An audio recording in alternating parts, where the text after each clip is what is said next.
Well, we're at the American Standard Building Systems building that we purchased, that the Community Fellowship purchased in May of last year. And it's been a real blessing. 148,000 square feet, 22 acres, and God has really blessed us with this place. We don't know when we're going to be able to move because we don't have the resources yet.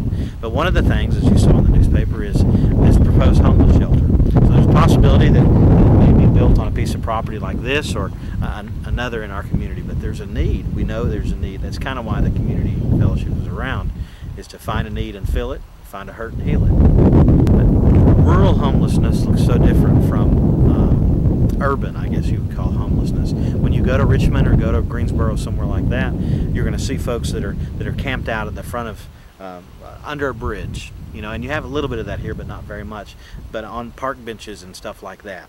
When it comes to winter time, the homeless in our community usually find a couch somewhere. They're couch surfing, as they call it, or squatting in some building that's empty somewhere. So homelessness looks different here. There are places that if you go, you're going to find folks that are homeless.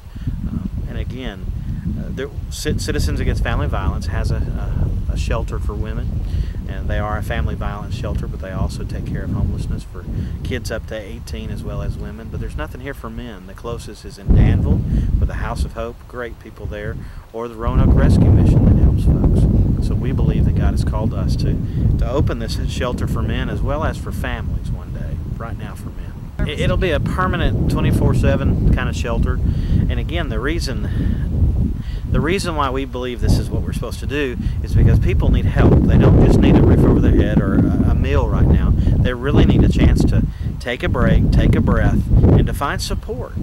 So if we can give them a place to stay for 30 days or 7 days or whatever it is, but to find the help that's in our community. There are some great people.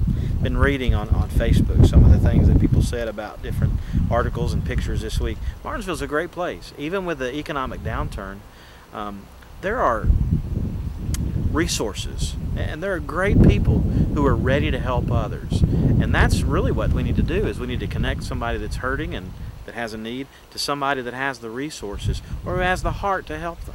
You know, with Piedmont Community Services, with the mental health folks here in town, not just them but others, and other churches and organizations like STEP, and there's lots and lots of help here. But people don't know about it until we come together and begin to help as a team, I guess you'd say.